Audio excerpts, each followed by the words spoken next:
안녕하세요. 오늘은 2024년 2월 8일 목요일입니다. 사도행전 8장 말씀 여러분과 함께 읽고 묵상하겠습니다. 사울이 교회를 박해하다. 사울은 그가 죽임 당함을 마땅히 여기더라. 그날에 예루살렘에 있는 교회에 큰 박해가 있어 사도 외에는 다 유대와 사마리아 모든 땅으로 흩어지니라. 경건한 사람들이 스데반을 장사하고 위하여 크게 울더라. 사울이 교회를 찬멸할새 각 집에 들어가 남녀를 끌어다가 옥에 넘기니라. 사마리아의 복음을 전하다.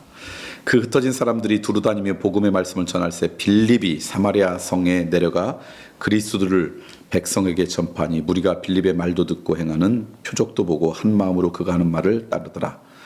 많은 사람에게 불었던 더러운 귀신들이 크게 소리를 지르며 나가고 또 많은 중풍병자와 못 걷는 사람이 나으니 그 성에 큰 기쁨이 있더라.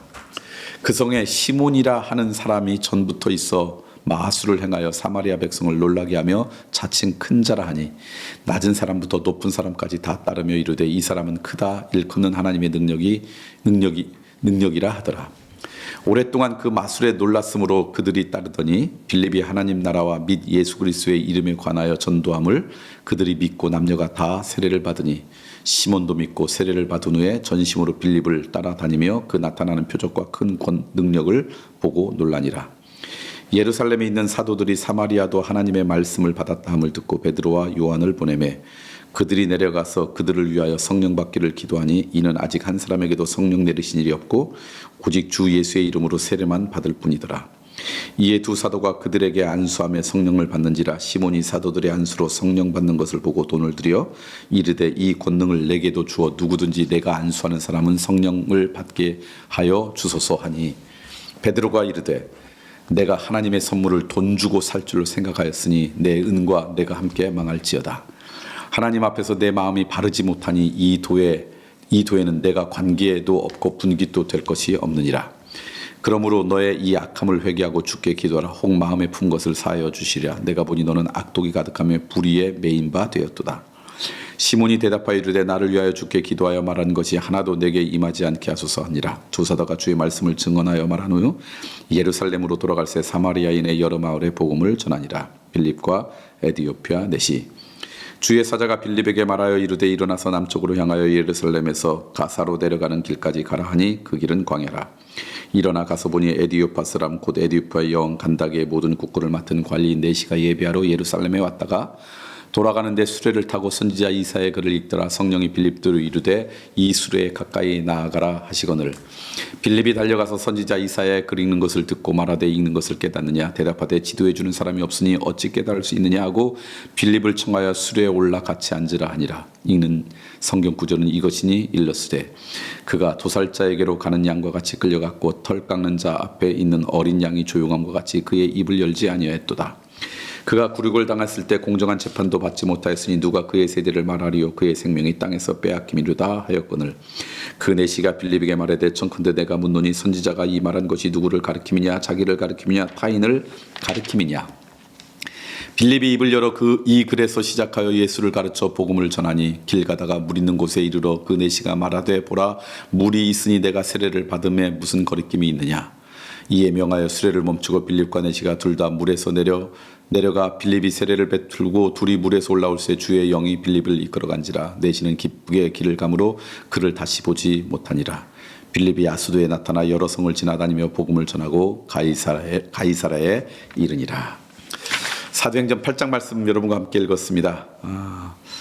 이제 초대교회죠. 맨 처음 교회 예루살렘 그곳에 스데반 집사님이 순교를 당하고 큰 핍박이 일어나가지고 그 다음에 흩어졌는데 그때 빌립이 사마리아 성에 간 이야기 그게 이제 오늘 말씀입니다. 자 그런데 오늘 말씀 보니까 이렇게 이야기했어요. 예루살렘 교회에 큰 박해가 있어 사도 외에는 다 유대와 사마리아 모든 땅으로 흩어졌다.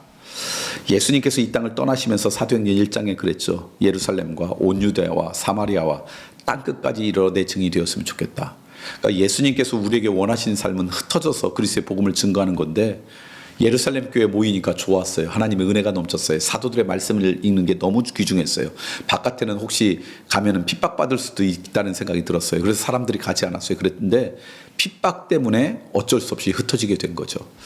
이런 것 같아요. 때로는요, 우리가 원하지 않았는데 뭐 그렇다고 이 핍박이 하나님이 주신 건 아니죠. 우리의 삶의 환경의 어려움 때문에 하나님의 말씀에 더 가까이 갈 수도 있더라. 핍박이라는 고통이 왔더니 오히려 그것 때문에 하나님의 말씀에 순종하는 자 삶을 살아가게 되더라.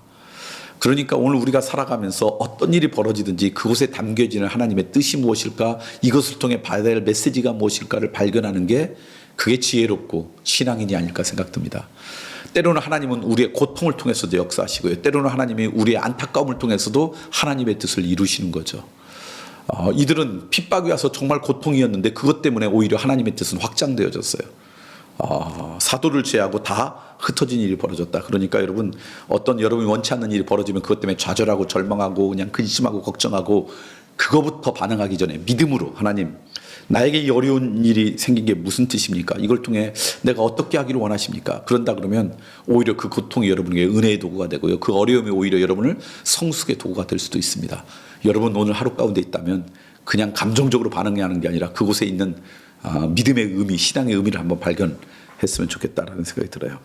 그 다음에 빌립이 이제 가갔더니, 빌립이 그곳에 가서 복음을 증거했더니 무슨 일이 벌어지냐? 그 성에 큰 기쁨이 있더라.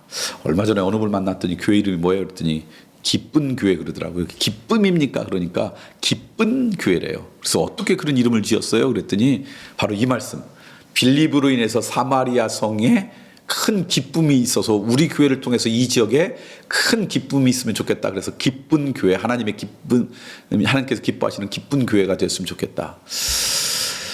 빌립이 하나님을 모르는 그 자기들이 가기 싫어하던 그 성에 갔는데 그를 통해 복음이 역사해서 기쁜, 그 성에 기쁨이 있더라. 저는 여러분이 어느 곳에 가든지 여러분 때문에 그 성에 큰 기쁨이 있더라. 여러분을 통해 가는 그 가정에, 그 직장에, 그 목장에, 그 교회에 기쁨이 있더라. 이런 사람 되었으면 좋겠어요. 여러분이 어느 곳에 있든지 여러분 때문에 기쁨이 넘치는 인생, 이게 복받은 인생 아닐까요? 갔더니 여러분 때문에 그곳이 어두워졌어. 여러분 때문에 그 공동체가 갈등해. 여러분 때문에 그 공동체가 우울하고 암울해. 그러지 말고 여러분 때문에 그곳에 싸움이 시작됐어. 그런 인생 하나님께서 기뻐하시는 인생이 아니에요. 진짜 믿음의 사람이라면 여러분 때문에 그 성에 큰 기쁨이 있는 인생. 저는 오늘 하루 여러분 때문에 여러분 주변이 기뻐졌으면 좋겠어요. 여러분을 통해 흐르는 하나님의 사랑과 은혜와 은총 때문에 그냥 여러분이 존재 자체로 뭘 행해서 이런 걸 떠나서 그냥 여러분 때문에 여러분 가는 지역에 밝아지고 환해지고 기뻐지고 감사해지고, 그럼 얼마나 좋을까. 오늘 하루 그런 인생으로 여러분 살아가길 소망합니다.